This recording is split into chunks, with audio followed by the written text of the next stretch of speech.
आज भी चंदनपुर गांव के बुजुर्ग किसी अजनबी को सुनाते हैं वो कहानी, कल्पना शक्ति की कहानी। 12 साल की कल्पना को गांव के पुराने किले के पास खेलना बहुत पसंद था। एक दिन भीषण गरज के साथ आंधी आई। बचकर भागते हुए वह एक ऐसी दरार के पास पहुंची जिसे पहले कभी नहीं देखा था। यह कोई साधारण दरार नहीं थी। उसके भीतर से हल्की सी सुनहरी रोशनी रिस रही थी और एक मधुर गुनगुनाहट की आवाज आ रही थी, जैसे कोई प्राचीन गीत गा रहा हो। डर और जिज्ञासा के बीच जिज्ञासा जीत गई। कल्पना ने खुद को उस संकरी दरार में अंदर धकेला। ये कैसे हो गया है? भीतर एक विशाल गुफा थी जिसकी दीवारें ऐसे चमक रही थीं जैसे उनमें सितारे जड़े हों। हवा में इत्र जैसी मीठी खुशबू तैर रही थी।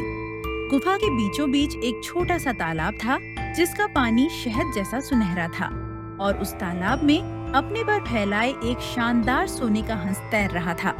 उसके पंखों से सूक्ष्म सुनहरे कण झड़ रहे थे जो पानी को छूते ही मोतियों में बदल जाते थे। स्वागत है बहादुर बालिका। कल्पना का मुंह खुला का खुला रह गया।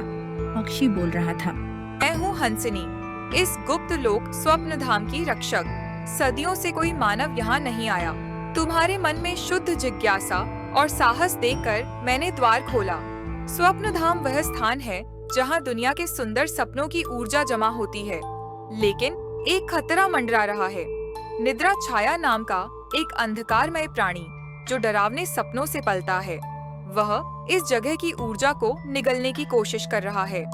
तुम्हारी हिम्मत देखकर लगता है तुम ही वो हो जो इस खतरे को रोक सकती हो। कल्पना की आंखों में चमक आ गई। हंसिनी ने उसे एक छोटा सा दर्पण दिया जो चंद्रमा के टुकड़े से बना लगता था। यह सत्यदर्शी है, यह तुम्हें असली और छल की पहचान कराएगा। अचानक गुफा की रोशनी मध्यम पड़ने लगी। ठंडी हवा का एक झोंका चला और दीवारों पर डरावनी छायाएं नाचने लगीं। निद्रा छाया आ चुका था। वह धुएं और अंधेरे से बनी एक विशालकाय आकृति थी जिसमें सिर्फ 2 जलती हुई लाल आंखें थीं। सोने का हंस, अंततः तुम मेरे हाथ लगी। कल्पना का दिल धक धक करने लगा, लेकिन उसने सत्यदर्शी को उठा लिया। दर्पण में निद्रा छाया की जगह एक सिकुड़ा हुआ, डरा हुआ छोटा सा प्राणी दिखाई दिया जो दिखावा कर रहा था। तुम डरपोक हो, तुम सिर्फ दिखावा करते हो। उसके शब्दों ने जादू कर दिया। सत्यदर्शी से निकली एक चमकीली किरण निद्रा छाया पर पड़ी। वह चीखा और सिकुड़ने लगा।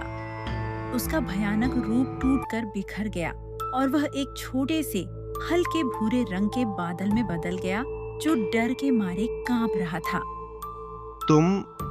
तुमने मेरा भेद खोल दिया।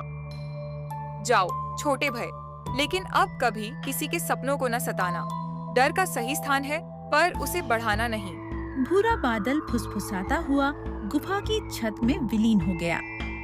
गुफा फिर से पहले जैसी जगमगा उठी और भी ज्यादा चमक के साथ। हंसिनी ने कल्पना की ओर प्यार भरी नजरों से देखा।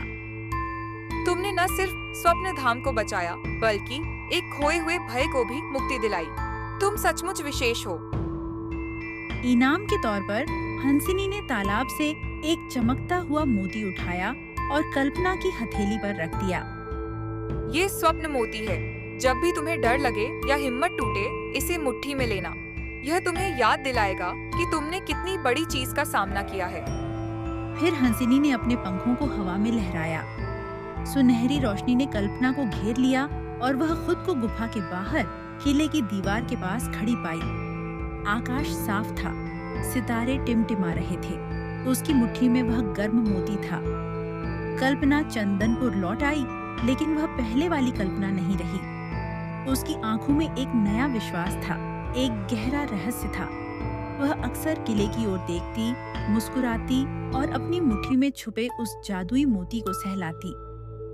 कभी-कभी चांदनी रातों में लोगों को किले के पास से एक सुनहरे हंस की मधुर आवाज सुनाई देने का दावा करते सुना जाता है और कहा जाता है कि जो सच्चे दिल से खोजता है वह आज भी उस जादुई गुफा का रास्ता पा सकता है।